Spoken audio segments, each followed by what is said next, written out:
Only war.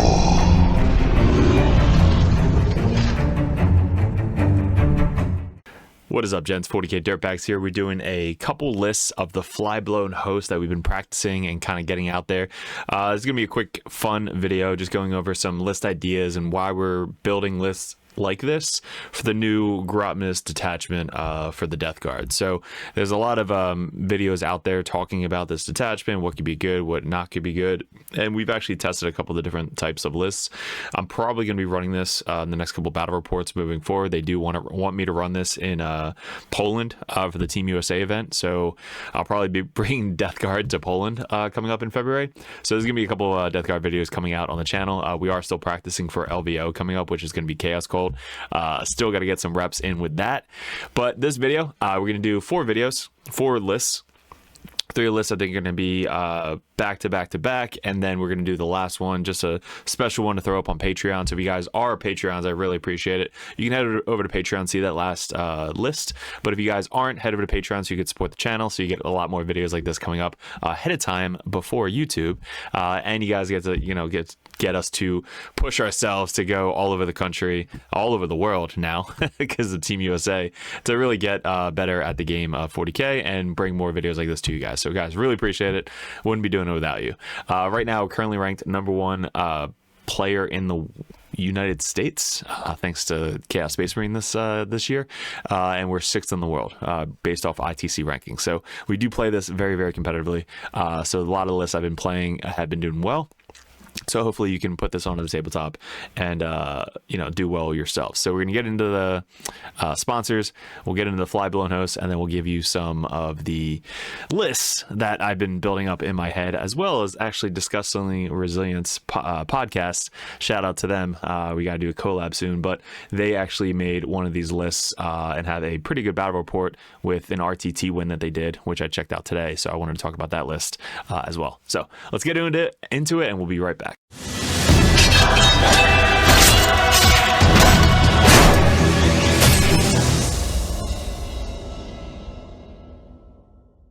What's up, gents? If you want to support the channel, the best way to support us is to click on any of these links in the descriptions, as well as on the main page. We have our 3d6 Wargaming, the objective markers, we have the Rexar Lasers Terrain. Use the code DIRTBAG for free shipping, and also the Patreon page. That'll be at the end of the video, but the merch store is the news store. If you guys want to support and wear some of the swag at the RTTs and GTs coming up, make sure you come up to me and say, hey, check out this swag, because I will love it. We have a bunch of Orc swag, a bunch of 40k swag, but mainly we got the Dirtbag swag. This tumbler, legit, use it every single day. Coffee and water, and then these hoodies are so comfortable. I would recommend getting a size up just so they're comfortable on you, as well as with the t-shirts and any of the muscle tees. Not only can you support us at the merch store, but you can also support us on Discord by messaging me specifically, DM. We sell poker chips, which are great for objective markers, naming specific units that have buffs or debuffs, and sticky objectives. We use them every single game. All of the stickers are available as you see over here. And then all these models, we have Cypher, which is in every single list. We have our Tech Priests for Grey Knights and any Space Marines. They're really hard to get. We have the Phobos Librarian, the Phobos Lieutenant with the combi weapon. Caldus Assassin should still be in every single list, and the old school Cotiez mop. But guys, let's get back to the video. All right, so this is going to be, I'm going to try and go back and forth. This is a little bit laggy on this side. I didn't download it. It's mainly just off the Grotmis website, which I'm sure there's millions of people or thousands of people checking out right now. But first list is going to be, they're all based off of kind of like infantry, doing the scout move, having the stealth ability, and some different tricks here and there. Now these are my personal ones. I do have one of the ones that Disgustingly Resilient did, and I really like the Plague Veil. I think it has a really good combo with some of the guys in this detachment. This one is, I still haven't tried yet, but the full wounds, it's only 10 points to come back on somebody. Seems really good to test out, especially like a solo character coming in from Deep Strike. The only thing that sucks about it is their speed 4. So once they come down, they're basically down for the rest of the game.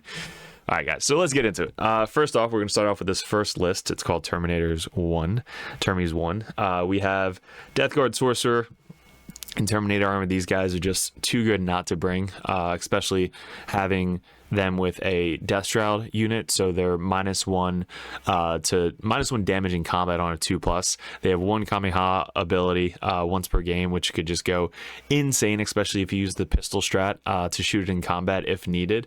But these guys are just almost auto includes in every Death Guard list now, which is cool but crazy, because hopefully their points don't go up too much in the next sheet. So we got 2 Death Guard sorcerers. I'm going to make this list kind of assuming you know what these guys do. I'm not really going to go super in depth on why we're doing everything, but it's going to be kind of like a list building why we're doing what we're doing. So this one I've been trying. I had 2 of these guys. We brought it down to 1 of these guys. But the Virulence has the full rerolls to wound. I'm putting that on one of my Blightlord Terminators. Yes, we do have Blightlords in this list. So Blightlord Terminators have been doing really well with me, for me, because of the strat that you can actually -1 to wound. So Death Shroud have that built in innately with the character. But if you're bringing Blightlords, it's 10 Terminators, which are probably the cheapest Terminators in all of 40k. They're 2 up, 4 up, toughness 6, with like AP 2 swords, lethal on almost everything, and bringing this guy in the Lord of Virulence, getting 4 rolls to wound on that unit with a lot of combi weapons and Reaper autocannon. So you're just fishing for devs, really. So you're hitting on 4s, fishing for devs. The Reaper autocannon hitting on, I think it's 3s or 4s, but they're sustain. And there's a 1 CP strat that you actually get to get full rerolls to hits. So you're coming down 1 CP, you know, within 12, you're going to be able to get full rerolls to hit, and then full rerolls to wound built in. Now that's going to work on all the AP or flamers in this unit as well, anti-infantry 2+, plus his flamer as well. So this unit just puts out a ton of shots, chaff clearing, marine killing, even killing or doing some mortal wounds to vehicles because you're fishing for 6s. This unit actually is pretty scary.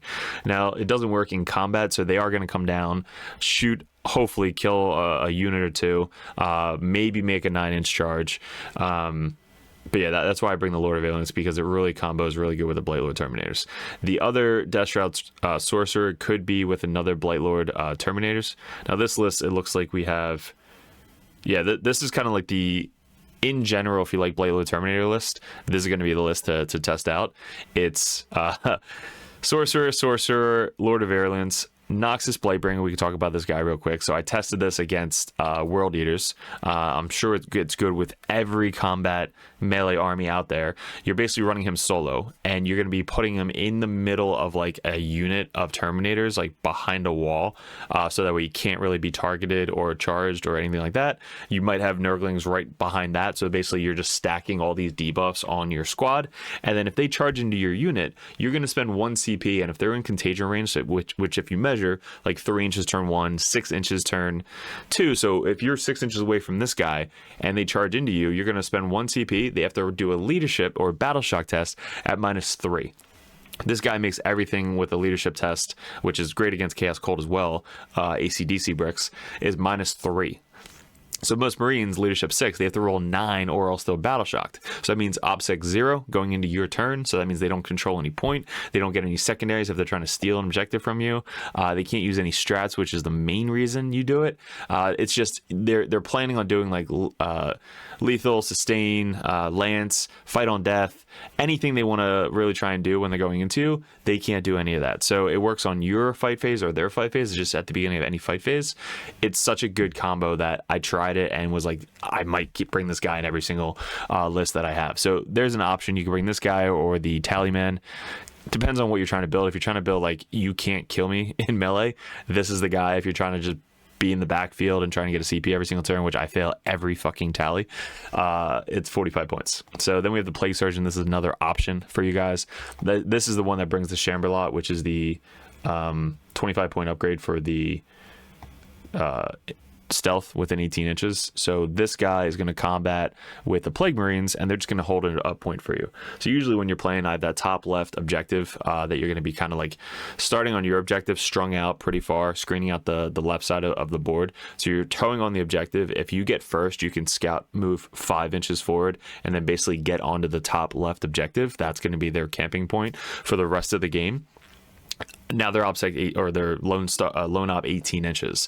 And with the Plague Surgeon, which nobody ever freaking runs the Plague Surgeon, he actually is pretty good in combat. It's 4 attacks, sitting on 3s, lethal with, I think, Strength 5, AP 2 damage. Like, he's pretty cool in combat. But the main reason is that if they do kill a Plague Marine, like if they do get within 18 inches, it's going to be hard to kill a full 5-man Plague Marine unit. But if they kill all but one, you then just bring a Plague Marine body back, put that on an objective, and then boom, now you still claim that objective. Even if they kill him right off it, your character is just close enough to the objective that if they kill everybody off the objective, you then make one in the command phase to put back onto the objective. And since they're Plague Marines, they get +1 to their, I think, battle shock tests if they're on an objective. So it's going to be really hard to remove that unit, especially being a lone op 18. So I really, really, really like that combo for competitive play and holding an objective. You can hold your backfield, not really going to be super important, especially if you bring something else that we're going to talk about, but that's a really good combo. If you haven't tried it out yet, definitely try it out. Keep them like blocking on 9 inches on the left side of the board, screen them out, they could all be 2 inches away, and then just keep them one guy on the objective, so that way they always get the lone up. Then obviously we got Typhus. Every Death Guard list should bring Typhus. He's just too good not to bring. So that's the Plague Marines. You can kit him out however you want to kit him out. 3 units of Blade Lords, we already talked about. We want 2 AP2, or 2 anti-infantry, 2 up flamers, 2 flails, Reaper autocannons, and all the combi weapons you can. So 4 combi weapons, so it's 8 shots, full rerolls to hit for 1 CP, and then this thing also has 8 shots, so it's 16 shots with sustain 1 on these ones, and then any 6s are dev, so that's kind of what you're fishing for with the Lord of Virulence. Then obviously the flails just do a ton of damage in combat, and then all the actual bubonic blades is AP 2 1 damage, so they actually do a lot of plink damage as well. So we got 3 of these guys, so it's 30 Terminators. Then we got Death Guard Cultists. This is up in the air if you want to bring zombies. I'm going to say zombies, but the Poxwalkers instead. Then we have 3 3-man units of Terminators, so you can put the these guys, you can put really whatever characters you want. Usually I'll put probably Typhus, Sorcerer, and then the Lord of Virulence is going with one of these guys. Then the other guys are kind of like, these other 2 are going to be the Scout 5, hold an objective or just be super annoying on objectives, because there's literally 20 of them. The other one you're going to put in reserves to either rapid ingress or deep strike and get that 1 CP strat off of, to come down and shoot within 12 inches to get all the full reels to hit.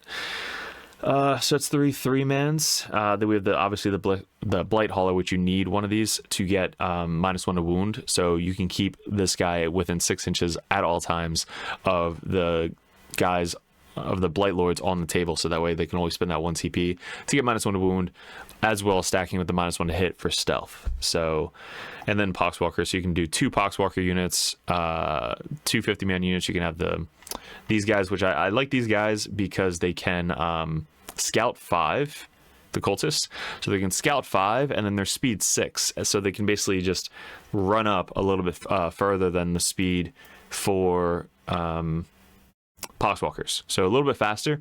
So if you need to kind of like move up 5 and then, or scout 6, I think they have, so scout 6, you get an extra inch for scout, and then you can basically run forward to either screen or do an action or whatever it may be. So it's a little bit more speed than the Poxwalkers. And then obviously the Nurglings to help out with scout. So every list, if you're not playing teams, should probably have at least 1 Nurgling unit, so that way you can at least block out a place that you can have your whole army scout. If they put a cheap infiltrator unit to basically screen out, so that way you can't scout at all in the army, then your whole detachment kind of like defeats that half of the ability, which is the scout 5, which is more speed than we actually get during the game. So that's first list, guys. So hopefully, again, if you're writing this down, copy, paste, pause, do whatever you gotta do, go back and make that. But this is one of the lists that I made, was kind of like an all-comers first list that I really like, the Blight Lord Terminators. So yeah, if you got 30 Blight Lord Terminators, definitely cool to try. We did try 30 of those, and then 18 of these guys. So that list was really fun. I actually have an RTT video on that if you want to go check it out. So next one, we got Terminators 4. So this one is Plague Marines, Blight Lords, Death Shroud. All right, this is the one that I've been practicing. So this one I have a lot of reps I have about 3 reps with this list, and I've tweaked it here and there. So this is kind of like the final tweak that I'm going to test out one more time. We have a Terminator Sorcerer. You can see a pattern. Lord of Contagion. Now, if you guys didn't know, Lord of Contagion has a grenade. Probably one of the only Terminators in our thing besides Morty that has grenades, them and Plague Marines, but Lord of Contagion, just having an additional grenade in your list, it's just more mortal wounds that you can do to plink off damage and just be better, right? So this guy with the drowning, that's the extra 10 points for the healing. So you can heal all the way back at the end of the phase. So he is really, really, really hard to kill. Almost never get assassinated or plinked off with precision from this guy. You can run him solo. I've been running him with the Blight Lords. Then we got the Lord of Virulence. Same thing as before. He's going with the Blight Lord Terminator. Noxus Blightbringer, same thing. Surgeon, same thing. Typhus, same thing. So everything is basically the same. The only difference is we have only 2 Blight Lord Terminators. One up in Deep Strike to go with the Lord of Virulence. The other one is going to be on the table with a actual sorcerer, because the Sorcerer and Terminator armor is going to be the -1 damage to a 10-man Blight Lord unit. So it's pretty scary in combat. So -1 damage, and then the other one is going to go with the other 6-man right here. So then you have an option. You could put Typhus with the Destral Terminators. You can put Typhus solo. You can put the Lord of Contagion solo. You can put the Lord of Contagion with the Terminators. There's a lot of options with these 2 units. You can put the 2 Sorcerers with these 2 units if you really want to. So depends on what you're going against. But what I've been doing is I've been putting Typhus with the Poxwalkers, because once I saw that combo with Typhus and Poxwalkers against Chaos Called or a Horde army or something like that, it's really hard to kill all 20 of them in one go, especially with the -1 to hit. And then if Typhus kills you or does a sweep and kills, multiple single wound models, you just bring the Poxwalkers back. So it's super annoying to deal with. But like I said, you have a couple different options with those characters. And then obviously you have the Blight Hauler for the -1 to wound with your 20 Blight Lord Terminators here. So a lot of different options, but it's been going pretty well with this. I could rapid ingress the Lord of Contagion. So you don't need a rapid the Lord of Virulence, because you're going to be coming down usually outside 9, but within 12 of the unit that you're trying to shoot, and you spend the 1 CP for 4 rerolls to hit, and then built-in 4 rerolls to wound anyway, and then you have basically a really good Overwatch unit coming down, because once you come down and kill something, if you don't make that charge, anything that moves near you, you can just Overwatch with anti-infantry 2-up flamers. So pretty good unit. And then 20-man Poxwalker unit, like I said, with Typhus. Then we did bring Plague Bearers. I think Plague Bearers are really good in this detachment because we do lose out on these sticky objectives, unlike the other detachment. But the Plague Bearers are basically just camping you home field objective. Once you make it sticky and there's no more reserves coming in from your opponent, they don't have uppy downy, you could basically then start moving them forward and go, either do actions or just tie up units in the mid board. Then obviously, like I said, Nurgling should be in probably every single list. But these 2 additions to this one specifically to the army definitely helps out with this detachment a lot. All right. Now let's talk about the list that Disgustingly Resilient was talking about. So I have this list, and then there's one more list that's going to be pretty fun in the Patreon. So this one is going to be with Morty. Again, he ran an RTT. Go check out their podcast, but he did 3-0 at the RTT, freaking 100 points each game, which was awesome.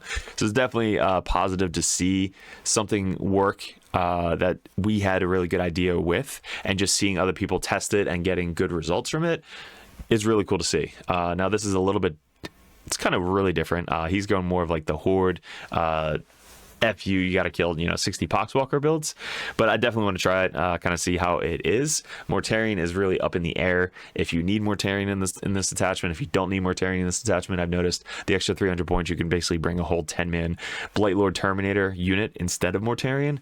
So it's your preference. I'm going to try it with and without. I tried it without, did well. Let's try it with and see if we actually need them. But Death Guard Sorcerer Terminator, Lord of Contagion with the Living Plague. He is bringing, I think, this one. So you reroll the 1s to wound instead. So Mortarion already has that built in, but him with the unit doesn't have to be near Mortarion for it to count.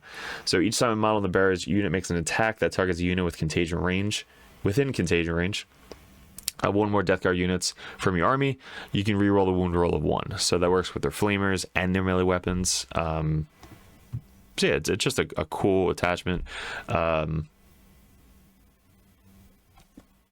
Yeah, so again, if you're bringing Morty, you kind of, it's kind of the same thing, but I guess if you have an extra 20 points, you can put that on there. Now again, hitting on 2s most of the time, with him, full rerolls to hit, so you're basically just fishing for 6s. So you're rolling 4 times 6, 24 dice, lethals, free rolling all of the damage besides the lethal ones that you had already, just to try and get more lethals. And then whatever hits, you then roll to wound. If it's infantry, most of the time you're going to be wounding them on 2s, then reroll 1s. So you're going to kill almost anything you touch. We played Necrons the other day, and we killed 2 Ghost Arcs, and a bunch of just destroyers with this one unit. So, and that was only with 4 of them with the Lord of Contagion. So 4, or it might have been 3 of them with the Lord of Contagion. Yeah, it was 3 dudes with the Lord of Contagion. So basically 4 models killed Ghost Arc each turn, and then a couple of the destroyers. So it's just a insane hard-hitting unit. Mortarion obviously is in the list. Tallyman he brought, like I said before, if you want to go with more like the FU, you can actually use this stratagem right here, subtracting 1 from the result when they're within engaging range. They have to do a battle shock test. Actually comes up quite handy. You can bring the other bell guy if you want to do the Tallyman, kind of camp your backfield and get the extra CP. Potentially you can then do the Tallyman instead. Then, like I said, Typhus is in every single list. So he's bringing 2 Deathshroud Terminators. He has no Blightlord Terminators.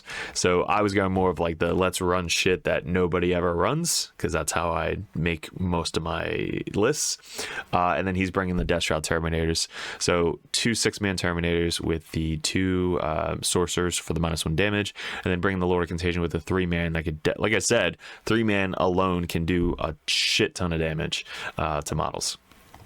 Then he's actually got 3 Blight Hollows, so it's going to be kind of action monkeys. They're speed 10, they're really tanky and tough to kill and tough to deal with, and they got some extra Melta on there hitting on 3s. So they're going to be kind of like spreading out, giving.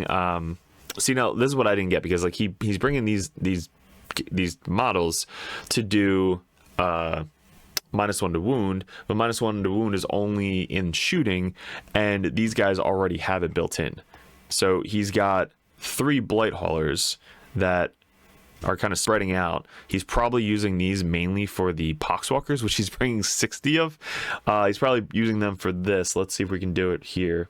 Yep, 1 Death Guard infantry. So any Death Guard infantry, including Poxwalkers, can do anything above their toughness is -1 to wound. So these guys, stealth, -1 to hit, 5 of Feel No Pain, and -1 to wound at the same time. So he probably has them like near those guys within 6 inches, kind of like doing actions on the sideboards. Maybe one in the middle could go do area denial and kind of like maybe camp the center objective.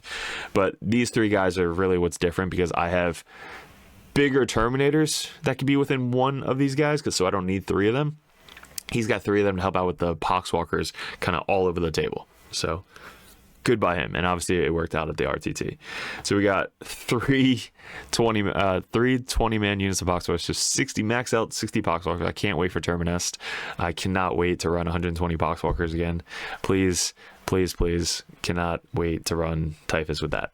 But we got Beast of Nurgle, Nurglings, and Plague Bearers, because obviously, like we went over before, the Plague Bearers, for the sticky objectives, you definitely want to have somebody to make your home field sticky, and then come out and do whatever. But it's 10 models that are tough to kill, 2 wounds in your backfield, that if they do come within 6 inches, which you're going to block out most of that backfield anyway, they're not really going to do anything on your home field objective. Then once they come down from reserves, you don't have to camp your home field objective anymore, you just kind of push forward.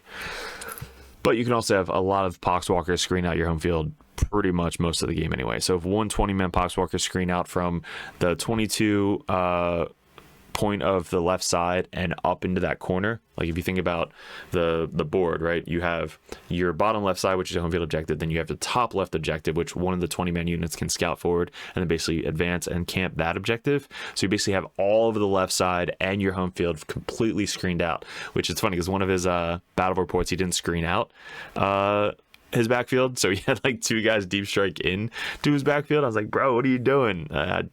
Whatever. So he could have screened out like literally the entire backfield to stop anybody from getting into the backfield, even on a 6-inch deep strike.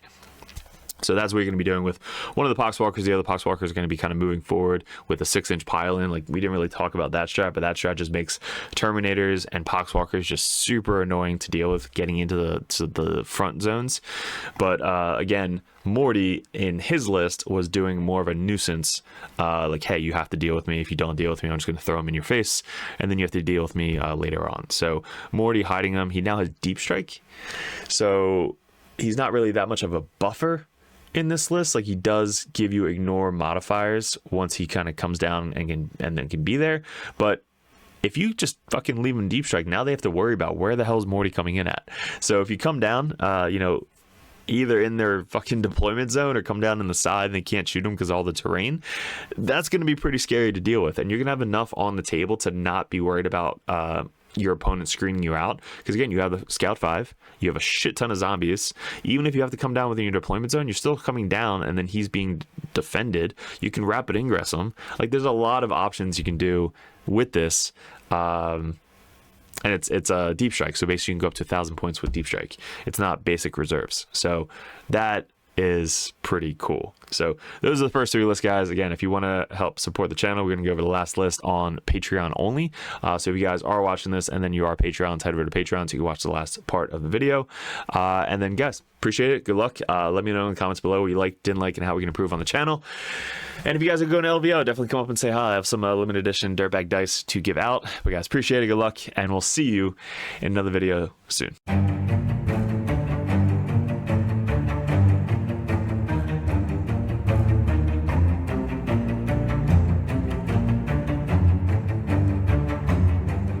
What's up, gents? 40k Dirtbags here. If you guys are thinking about joining the Patreon page, we're going to go over each tier and how it's going to benefit you and what you're looking for specifically to get out of 40k in 10th edition coming up. There's a lot of stuff to go over. There's a lot of tactical videos up on the channel, which is for free. There's going to be a bunch of perks that you get specifically for being a part of the Dirtbag Nation Patreon page. So first off, we have the first tier, which is $1 a month. You guys get first access to the videos over at patreon.com. You also get access to the Discord, which is specifically a private link in the Discord that only Patreon members can see. So you guys will have first access to that. Also a benefit is Patreons over the Dirtbag Nation get live streamed games on patreon.com streamed from YouTube, but this only links specifically for the patreons.com. So not only do you get first access to these videos, you also get to see live stream games specifically only on patreon.com. The next tier is the Justicar. You guys get a shout out on every single video on YouTube. You also get to support us a little bit more. You get first dibs at voting on Discord, as well as you just kind of say, hey, I just want to be a Justicar Dirtbag and support you guys a little bit more than that $1 a month here. But you get all the same access as well as the different color over on the Discord. So the third tier is the competitive Dirtbag. This tier, you get a lot more one-on-one coaching. This is a lot of the Dirtbags over on the Dirtbag Nation. They are able to send out messages one-on-one, go over list ideas, tactics, anything you guys want to talk about. When I was getting into 40k, or really any game in general, I always wanted to message the top players in the meta and just ask them questions. This $10 a month tier gets you that opportunity to message us one-on-one on Discord, so that way we can actually coach you, give you our insights, suggestions, and that's going to get you better at the 40k 10th edition as a whole. So that tier alone, just $10 a month to have one-on-one coaching, one-on-one messages anytime throughout the month, that's going to be a perfect tier for you guys. Even if you're brand new to the game, we go over 1,000-point list, 1,500-point list, 2,000-point brand new starting list, team list, anything you guys need. That's what the competitive Dirtbag tier is for. Also, you get a little bit of red number name tag on Discord, so people know that you're really serious about getting into the competitive scene. The Grandmaster Dirtbags. This is the all-in-all $25 a month tier. You get one-on-one coaching, everything we said prior to this, but you guys get to see me, Mike, any of the other Dirtbags play your specific list that you want to see tested out live on one of our battle reports. You guys get to mention, suggest, videos you guys want to see coming up on patreon.com. So you guys get the above first tier benefit of everything that we do over at Dirtbag Nation. All the support mainly comes from you guys supporting us over here at Dirtbag Nation. And Grandmasters, I can't thank you enough, but for $25 a month, you get one-on-one coaching and anything you want to see live on the tabletop. So you get to see a professional play right in front of you. You guys get to kind of like see it one-on-one, and I'm actually making this specifically for you. There's also TTS events that you guys can suggest. If you guys want to do a first 1 or 2 turn run through on TTS, we can actually log in and coach you one-on-one with that. If you guys see us at any GTs, you guys get special benefits, free dice, stuff like that. Anytime you purchase a merch thing on Discord, you guys get a free limited edition Dirtbag dice sent to you with every single purchase on top of that. So there's a lot of benefits coming up with the Grandmaster Dirtbag. Because I can't thank you enough for supporting us. Definitely let me know which tier would be best for you if you go over to patreon.com and specifically go to a tier. And make sure you don't forget to message me up on Discord. That's where we check every single day. If you guys are really into getting into 10th edition 40k, head over to Patreon, join the Competitive Dirtbag or the Grandmaster. Message me as many times as you possibly want, and I'll coach you the best I possibly can on any specific army that you guys play. Mainly our armies right now, currently, going into 2024, is going to be Chaos Space Marines, Grey Knights, Death Guard, and then we have Custodes, Sisters, and I think that's it going into the Wings of 2024. But again, any other army that you guys play, we have other coaches lined up for the Dirtbags that are ready to take on that role of the Competitive Dirtbag page. So guys, really appreciate it. Thanks for clicking on the video. Thanks for joining the Dirtbag Nation if you guys are already part of us. And we'll see you in another video soon.